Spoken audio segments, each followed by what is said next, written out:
আমার পক্ষ থেকে আন্তরিক কৃতজ্ঞতা এবং ধন্যবাদ জানিয়ে আমার বক্তব্য শুরু করছি।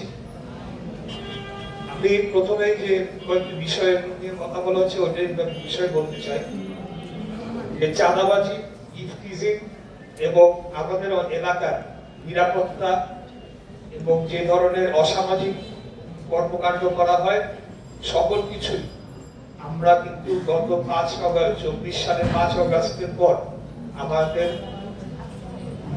কঠোর নির্দেশনা ছিল যে কেউ যাতে এই ধরনের কর্মকাণ্ডে না জড়িত হতে পারে, আমাদের দলের পরিচয় ব্যবহার করে, এবং অন্য কাউকেও যাতে এই ধরনের কর্মকাণ্ডের সুযোগ না দেওয়া হয়। অত্যন্ত দুঃখজনক হলেও সত্যি যে কথাটা আপনারা বলেছেন, একটা রাস্তার উপরে তিনটা গুরুত্বপূর্ণ শিক্ষা প্রতিষ্ঠান রয়েছে, মন্দিরও রয়েছে, সেন্ট্রাল ওমেন্স, ভোলাগিরি শহীদ নবী, কাপুরেসা।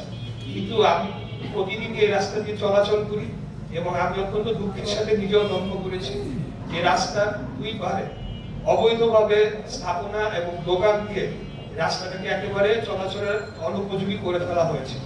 আমি নিজেও বহুবার লক্ষ্য করেছি কাপুরেসার সামনে ছেলেমেয়েরা বাইক দিয়ে দাঁড়িয়ে সেখানে আড্ডাবাজি করছে, আবার সেখানে মাছ সবজির দোকানও দেওয়া হয়েছে।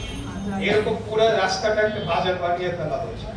আমি আজকের থেকে, অতীতে যেহেতু আমার কোনো দায়িত্ব ছিল না, আমরা তো আর সরকার পরিচালনায় ছিলাম না, এই দায়িত্বটা ছিল আইন শৃঙ্খলা রক্ষাকারী বাহিনী।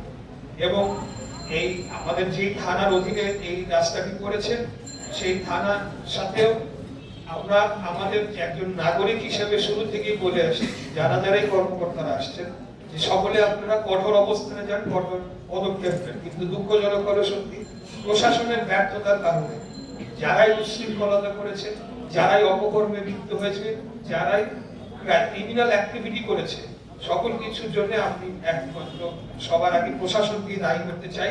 এবং আমি আপনাদেরকে কথা দিতে চাই, এই অবস্থায় এখন তো আপনি একজন প্রার্থী হিসেবে আমার পক্ষে আচরণবিধি মেনে বহুত কাজ করতে হচ্ছে, তাই সবকিছু কিছু করতে চাইলেও সম্ভব না। কিন্তু নির্বাচনের পরে নির্বাচন একটা হবে, ফলাফল যাই হোক না কেন, আমাদের এই এলাকাকে পরিষ্কার পরিচ্ছন্ন করে, এবং আমরা যখন বেড়ে উঠেছি তখন যে পরিবেশ ছিল এখন সেই পরিবেশের বিন্দু মাত্র নেই, সেই পরিবেশকে ফিরিয়ে আনার জন্য যাতে আমাদের মা বোনেরা, আমাদের শিক্ষার্থীরা, আমাদের টিচাররা এবং সর্বস্তরের জনগণ যাতে সেখানে সুশৃঙ্খল ভাবে, স্বাচ্ছন্দ্যভাবে, শব্দটা হবে স্বাচ্ছন্দ্যভাবে বসবাস করতে পারে, চলাফেরা করতে পারে, রাস্তায় হাঁটাচলা করতে পারে, এবং তারা সেখানে কোনো ধরনের নিরাপত্তার ঝুঁকি যাতে না তৈরি হয়, সেজন্য সকলে যারা অপকর্ম করবে তাদেরকে কঠোরভাবে আমরা দমন করবো। তাদেরকে আমি কোনো পরিচয় দেখবো না, কোন দলের কি, কোন পদবি কিচ্ছু দেখবো না। যার বিরুদ্ধে চাঁদাবাজি, মাদক, অস্ত্র, রাস্তায় দোকান বসানো, বিভিন্ন ধরনের অভিযোগ পাওয়া যাবে, সরাসরি তাদেরকে জেলে পাঠানো হবে। এটা হলো কি আপনার ওয়াদা।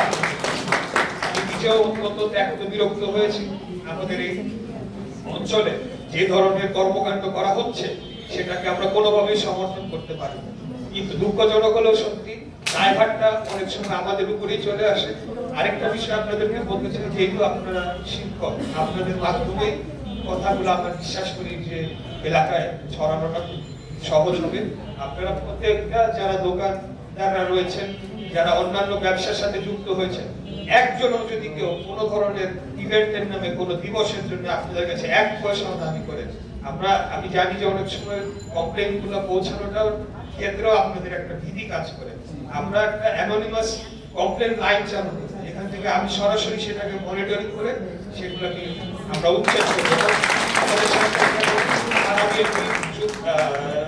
1 নম্বর যুগ্ম আহ্বায়ক রয়েছেন, ওয়ার্ড বিএনপির নেতৃবৃন্দ রয়েছেন। আমি আর বলবো না, এই লাস্ট আপনারা এলাকাটা পরিষ্কার করেন, সকল ধরনের অপকর্ম, চাঁদাবাজি এবং অবৈধ স্থাপনা, যারা ফুটপাত দখল করে দোকান দিচ্ছে, যারা বিভিন্ন জায়গায় বিভিন্ন ধরনের অপকর্ম করছে, সেগুলোকে আপনারা আমাদের সংগঠনের নাম ব্যবহার করে যাতে কেউ না করতে পারে, প্রথমে আপনারা সেটা নিশ্চিত করেন। এর বাইরে অন্যান্য অপকর্ম, সন্ত্রাসী, অন্যান্য অনেক সন্ত্রাসী থাকতে পারে, তাদের ব্যাপারে আপনারা থানার সাথে যোগাযোগ করে আপনারা তাদেরকে পদক্ষেপ নেওয়ার জন্য বলেন। আমরা কমিটেড, আমাদের যে কথাগুলো বললাম এটা শুধু নির্বাচনের আগে এসে বলছি তা কিন্তু নয়, এর আগেও আপনাদের সাথেও কোনো সময় বসে আমরা এই রাজনীতি করার চেষ্টা করি। এটা আমাদের কমিটমেন্ট যে আমরা পুরো ঢাকা শহরকে যত ধরনের সমস্যাগুলো আপনারা বললেন সেগুলোকে নিরসন করে একটা বাসযোগ্য নগরী গড়ে তুলতে চাই, যেটা পূর্বে আমরা দেখেছি যখন আমরা ছোটবেলা থেকে বড় হয়েছি পাশাপাশি বাসায় সবাই একটা সৌহার্দ্যপূর্ণ পরিবেশ ছিল। কোনো ধরনের অপকর্ম বা অন্যান্য সন্ত্রাসী কর্মকাণ্ড হলে এলাকাবাসী ঐক্যবদ্ধ হয়ে সেগুলোকে প্রতিরোধ করেছেন। আমরা সেই ধরনের একটা পরিবেশ ফিরিয়ে আনতে চাই। আমরা শান্তি চাই, শৃঙ্খলা চাই, পরিবেশের উন্নয়ন চাই, আমাদের দূষণ থেকে মুক্ত করতে চাই এই শহরকে, যাতে আমাদের শিশুরা যে পরিবেশে বেড়ে উঠছে এখন এটা তাদের জন্য স্বাস্থ্যের ঝুঁকি হয়ে দাঁড়িয়েছে। শিক্ষা ব্যবস্থা এবং অন্যান্য বিষয় নিয়ে স্বাস্থ্য ব্যবস্থার যে ধরনের পরিকল্পনা রয়েছে সেগুলো আপনারা ইতিমধ্যেই জানেন। আমাদের 31 দফা এবং এর বিস্তারিত বর্ণনা সংকলিত লিফলেট এবং বিভিন্ন প্রচারপত্র আপনাদের কাছেও পৌঁছানো হবে।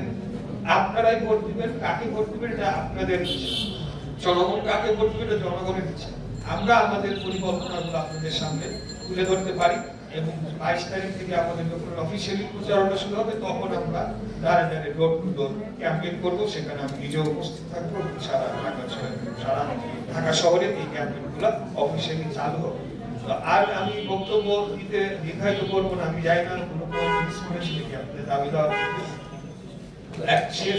পরিশেষে যে কথাটি বলতে চাই, আমি এখন যে দল আমাকে দায়িত্ব দিয়েছে এবং যদি মহান আল্লাহ তাআলার রহমতে যদি নির্বাচিত হই তো তখন কিন্তু এটা আমার দায়িত্বের মধ্যে পড়বে যে আপনাদের সমস্যাগুলো প্রতিনিয়ত শোনা, আপনাদের সাথে মাঝে মধ্যে বসে মত বিনিময় করা এবং সকল সমস্যার একটা সমাধান খুঁজে বের করে তাৎক্ষণিকভাবে ব্যবস্থা নেয়। এটা আমার দায়িত্বের মধ্যে পড়বে। সেই দায়িত্ব পালন করার জন্য আমি সমাজভাবে প্রস্তুত রয়েছি এবং আমি এই এলাকারই সন্তান, এই এলাকায় এখন আমি বসবাস করছি এবং আমি কিন্তু এই এলাকায় থেকে আমি এই এলাকার উন্নয়নে কাজ করে যাব এই ওয়াদা, এই প্রতিশ্রুতি দিয়ে শেষ করছি। খোদাহাফেজ, আসসালামু আলাইকুম, সবাই ভালো থাকবেন। আবারও সর্বশেষে ধন্যবাদ জানাচ্ছি একাডেমি কোচের শিক্ষক ফোরাম এবং এই অনুষ্ঠানটি আয়োজনে যারা উদ্যোগ নিয়েছেন, বিশেষ করে সাব্বির আহমেদ আরিফ, উনি দীর্ঘদিন যাবত যোগাযোগের মাধ্যমে অর্গানাইজ করার চেষ্টা করছেন, ওনাকেও ধন্যবাদ জানাচ্ছি। সবাই ভালো থাকবেন, ধন্যবাদ।